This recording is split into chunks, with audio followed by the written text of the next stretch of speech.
좋은 날입니다. 4월 30일 GT 묵상에 함께 하신 여러분 환영하고 축복합니다. 오늘은 호세아 14장 5절에서 9절 말씀으로 이슬 같은 은혜라는 제목으로 하나님 말씀 나누겠습니다. 본문 말씀 함께 읽어봅니다.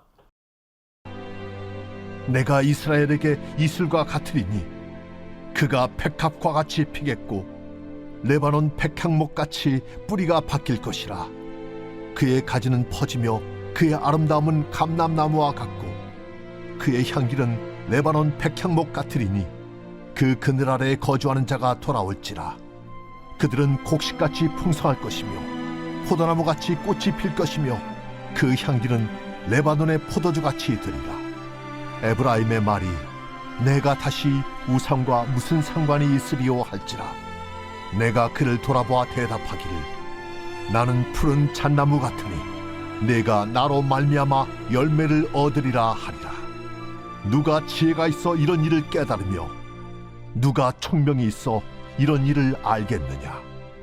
여호와의 도는 정직하니 의인은 그 길로 다니거니와 그러나 죄인은 그 길에 걸려 넘어지리라.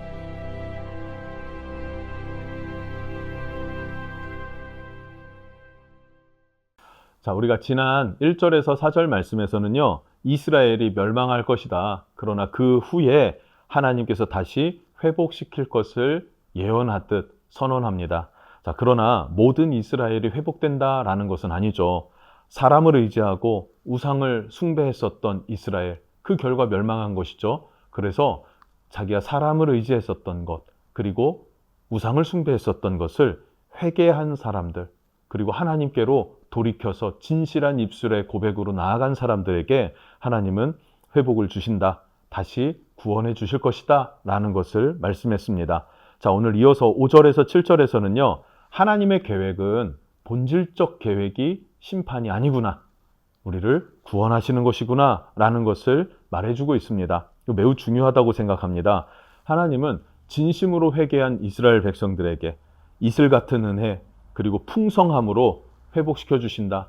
레바논 백향목과 같이 견고하게 하실 것이다. 라고 약속합니다. 자, 5절 말씀입니다.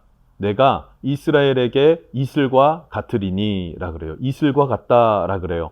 이스라엘은 건기가 되면은 비가 아예 오지 않지 않습니까? 비가 아예 오지 않는 그 시기에 이슬은 생명과 같고 정말 은혜와 같은 것이죠. 매우 중요하다는 것이에요. 그래서 연약한 자를 서서히 세우고 또 세밀하게 회복시키시는 그런 하나님의 은혜를 상징하는 것이 이슬 같은 은혜다. 이렇게 표현해요. 이사야 26장 19절을 보니까요. 주의 이슬은 빛난 이슬이니 땅이 죽은 자들을 내놓으리로다. 라고 말하고 있어요. 땅이 죽은 것과 같은 그런 상태에 있지만 주의 이슬은 빛난 이슬이다. 어느덧 그 땅을 소생시키시고 생명력을 불어넣는 것이 이슬이다 라는 거예요. 그리고 하나님은 그 이슬 같은 은혜를 베푸시고 또 이스라엘은 어떡합니까? 그 이슬 같은 은혜를 힘입을 것이다.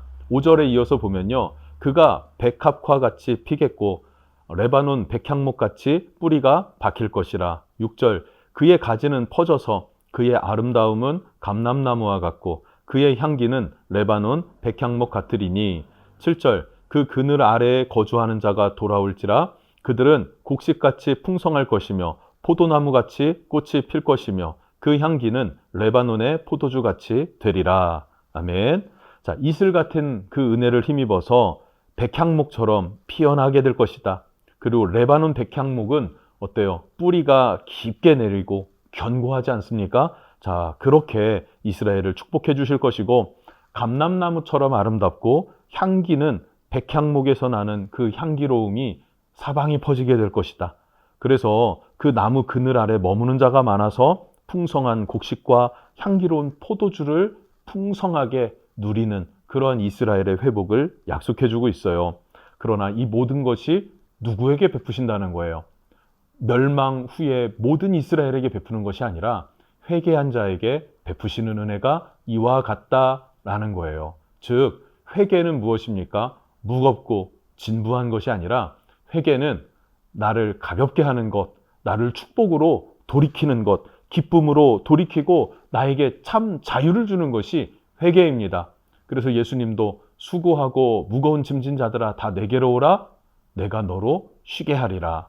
세상의 짐을 지고 가면 내가 그 짐을 다 감당해야 되지만 주님 앞에 내려놓으면 주님이 주시는 멍에는 쉽고 가볍다라고 말하고 있습니다. 그래서 내 짐을 내려놓고 주님이 주시는 짐과 멍에, 즉 사명을 가지고 그 사명을 감당하는 그런 하나님의 사람들이 되어야 할 줄로 믿습니다.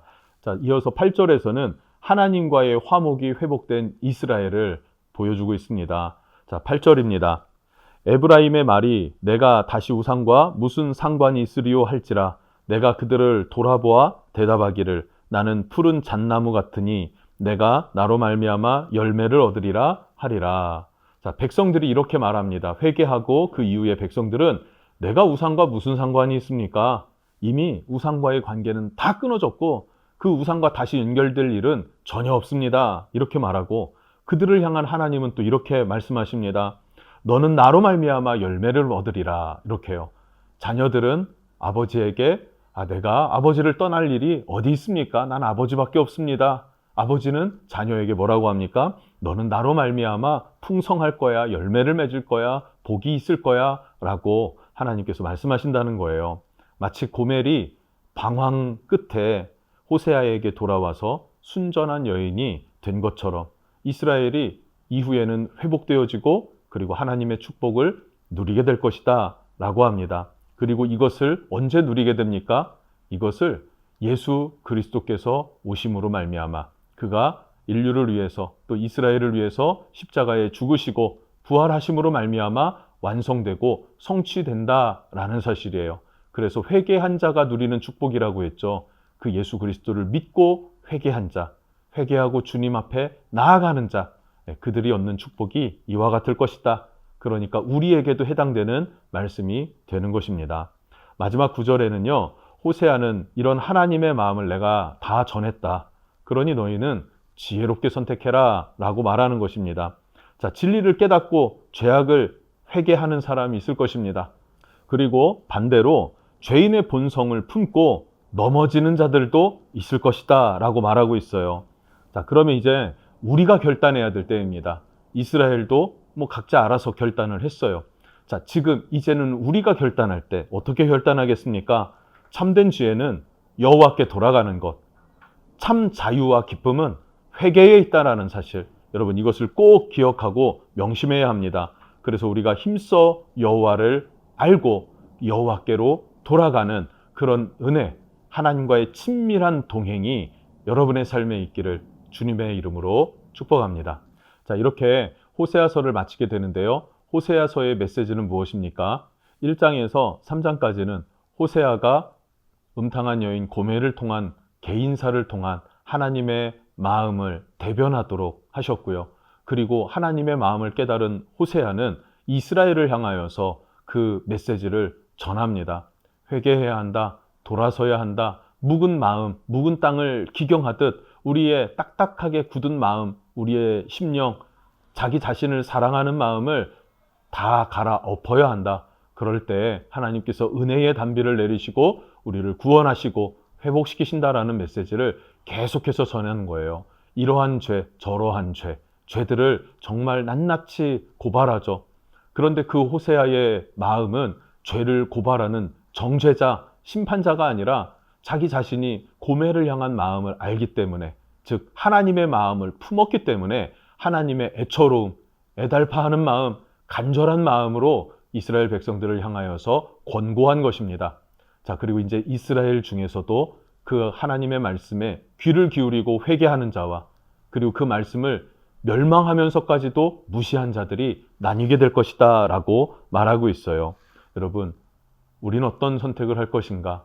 이 말씀 앞에 우리는 하나님께로 돌아가야 한다라는 사실을 다시 한번 여러분 신비에 새기고 그리고 하나님을 향해 나아가면 좋겠습니다. 여기서 또 한 가지 중요한 것은 무엇입니까?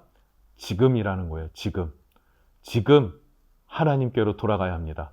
지금 나를 찾으시고 기다리시는 아버지께 나아가는 은혜가 있기를 주님의 이름으로 축복합니다. 기도하겠습니다.